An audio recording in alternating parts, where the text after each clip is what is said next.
Hi guys, welcome back to my channel. Today's topic is the result of a TikTok video. This video that I saw was about positivity and seeing the positive in life every day, every time, every moment. In hard times, in sad times, you have the ability to see the good in every situation, no matter what the circumstances is. And that's what the premise of that video was. And I agree with that. I think that you should see the positive instead of dwelling on the negative, because it won't do you much good constantly thinking about the bad.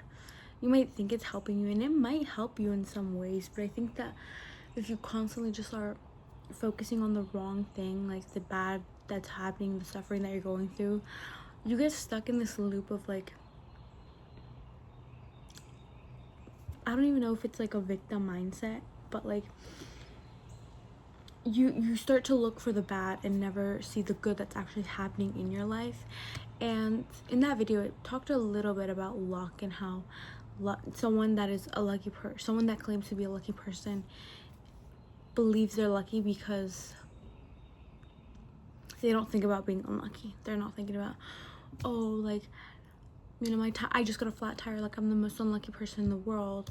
Or like they don't see the negative that's happening in their life. They just focus on the good, and that's what makes them lucky. And I agree. But it also talked about when you come across people that label you, put an identity on you that's not you, like insulting you in the way that they say you're ugly, you're weird, you're dumb, you're annoying. And instead of taking that to the chest and believing that, you have the ability to think, I'm not that, I'm the opposite of that, or that's weird that you said that because that's not me. And you don't have to take it to the heart. You can see that happens, see that someone's projecting onto you. It can just be a passing thought, not even a thought really, just like a comment that moves through the wind with you, right? So it doesn't phase you, it doesn't affect you. And I agree with that 100%. She said that in her video, it's like being 4'11" and someone going up to you and saying you're 6'1", and I agree. Like once you really become very like self-assured and confident within yourself, tiny jokes, like not even but rude comments like that won't affect you at all, because you know who you are and you don't give energy to something that isn't good for you. That's just period. And that's what got me to thinking about what I'm about to say, and that is, and what about when a confident person who trusts their abilities, trusts their intentions, and knows who they are is disrespected in a way that they're treated with hostility and passive aggressiveness?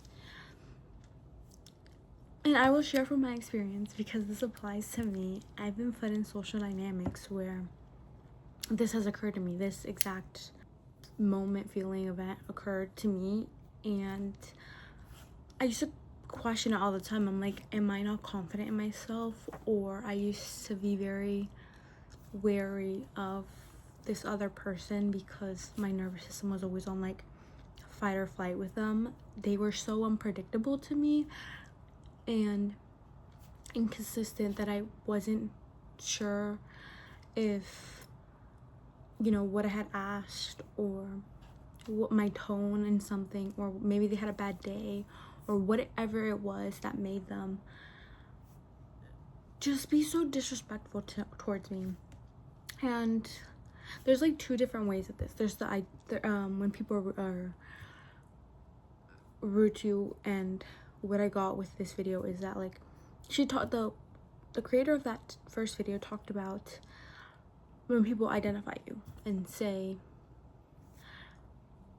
they put a label on you that you don't necessarily have to agree with.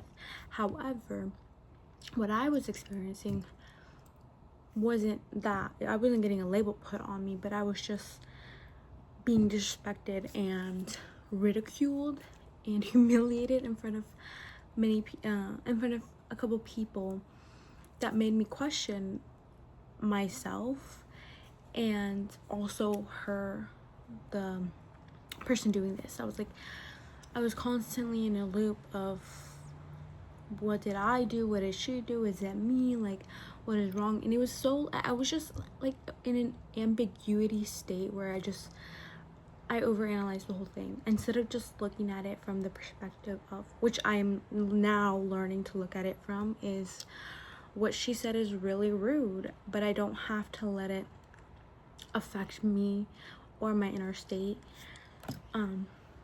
Because at first I tried to be very like understanding and, you know, tell her like, oh, hey, like, can you please not do that? That's really rude to yell at me in front of all these people.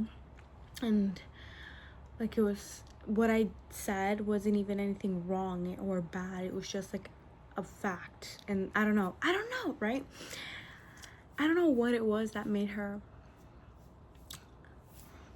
behave this way towards me. And even now, like, I don't want to analyze it or inspect it or give justification for mine or her doing. Instead, I just want to, it happened, but it doesn't need to happen. Nothing has to happen in here or here because of that. But oh, sorry, what was I gonna say? Oh yeah, I had confronted her about it. I was gonna say like what you said. I would confront her about it, and she would just, you know, brush me off and say, oh, like, it's not that serious, or you're dramatic, or like, what are you talking about? Like, it's not, it was a joke. And like, that's where I left it at. And then it would happen a couple more times, and I think I said something about it twice. And I'm not one to like tell people how to behave. Like, I don't want to tell a X-year-old, I don't want to say her age, but how to behave. And also, like, I don't need to, like, that's not my place. And so learning that as well, like, everyone is in charge of their own actions, and I don't have to, you know, tell her how to behave towards me, but she also doesn't have to change who she is because I think it's rude, you know, even if it's genuinely rude. But that also got me thinking how, you know, maybe she interprets me in a different way. Like, maybe the way because I can sometimes say things very flat, in a flat tone, or I'll say things that, like, to me or just what my brain comes up, but like to other people they'd be like, oh my god, that's so funny, and I don't mean to come across that way. That's why I try to always be expressive and vocally joyful, because I don't want people to misunderstand me, and also because I generally am like that. Like, I am very expressive, and I do have this like good vibe that I always want to give out because that's how I feel. But sometimes I just don't want to portray that all the time, 24/7. Like, sometimes I just want to be a chill girl, you know. And maybe that causes her to see, again, me over here analyzing, but still, like, I'm just gonna say this one thing. Maybe that could, like, you know, she misinterprets that, and in that way we misunderstand each other. And something that I think is very rude to say to someone, she doesn't see it like that. That's just how she is. And same thing with me. Like, maybe the way I am and the way I talk and the way I act is very normal to me, but to her it's like very, like, not normal. I don't know how to explain it, but like, there's like different, like, to me something could be so normal, but to her it's like not normal. And what she does is so normal, but to me it's not normal. And it's like, that's where like the overlap could happen. That's to like psychologically analyze that situation. But like, on some real stuff, like, I don't want to be like that. Like, I mean, I personally do like to do that, but I don't want to like negatively affect my mental health or mental state, because it's tough, you know, to be in that state of wariness around someone. And the disrespect and hostility.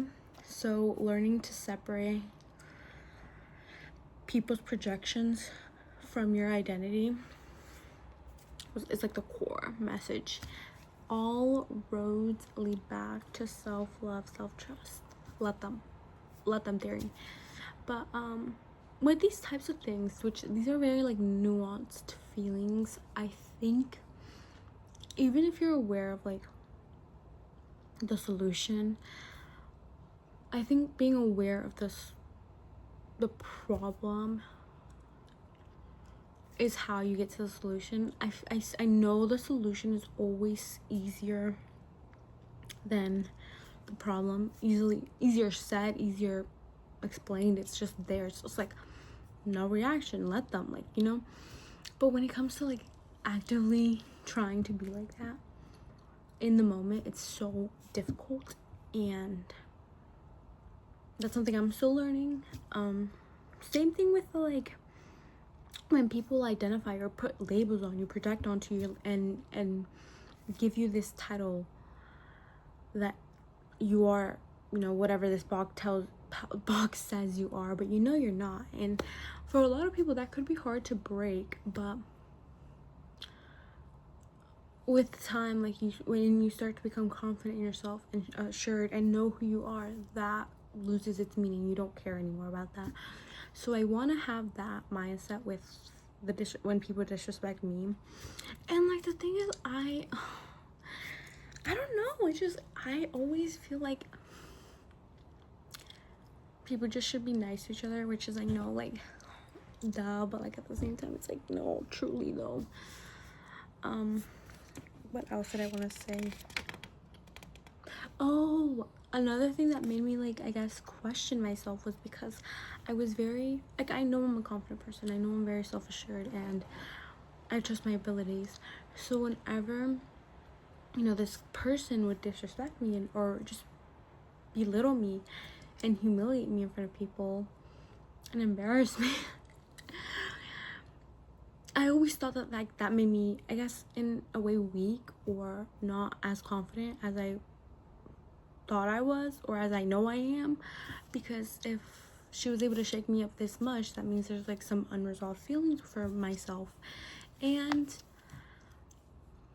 I'd like to not see it that way. I want to say that, like, even if, you know, a very confident person is put in these situations, they're not immune to not feeling embarrassed, not feeling humiliation. Like, these things are normal to feel, and I guess I put myself in this box of, like, because I view myself with in a good light and good intentions, and whenever someone, I guess, sees the opposite of that or like projects the opposite of that, I become like shaken, because I'm like, wait, but why are you saying this? Like, I'm not like this, or why are you acting like this way towards me? I'm never like this towards you. And it flips a switch in my brain. It makes me think that, like, a part of me is okay, a part of me is not sure of myself, but I don't want to think that way. I also don't want to psychoanalyze it. Like, I do, but I also don't. It depends. Like, after the fact, when I'm like, I've been in that situation again where I'm like, okay, I'm not gonna let this comment she just said to me affect me or my day.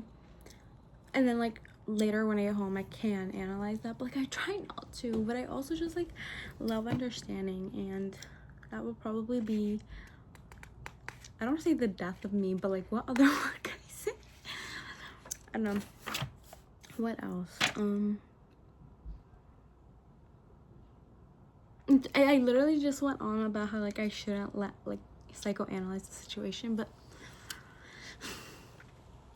like, who am I without overanalyzing everything?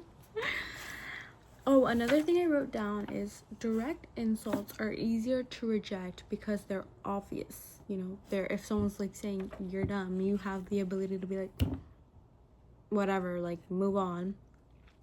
But whenever it's passive aggressive, it's harder, because it creates this, when someone's being passive aggressive, it's harder to ignore, because it's not labeling you or identifying you. It's disrespecting you, humiliating you, embarrassing you in a way that you didn't know you were giving that vibe, like, as to be humiliated or humbled. I don't know. So in the end, I wrote, confidence isn't becoming emotionless. It's learning not to let someone else's behavior define your identity or control your inner state. That's the end goal right there, truly. And that's something I'm like actively learning to do. Like, if this occurs again, instead of like taking it to the heart and asking why me, why this, why now, why, I just need to like acknowledge, like, okay, that was rude, but that doesn't change me or who I am, and just move on. Especially because I already told this certain person how they make me feel whenever they say things like this. But like, again, it brings me back to like the topic of, well, what if this is like just her natural state, her normal state? I'm not gonna ask her to respect me if it's not like, and if it's not what she seems as wrong. I hope I got across everything I wanted to say.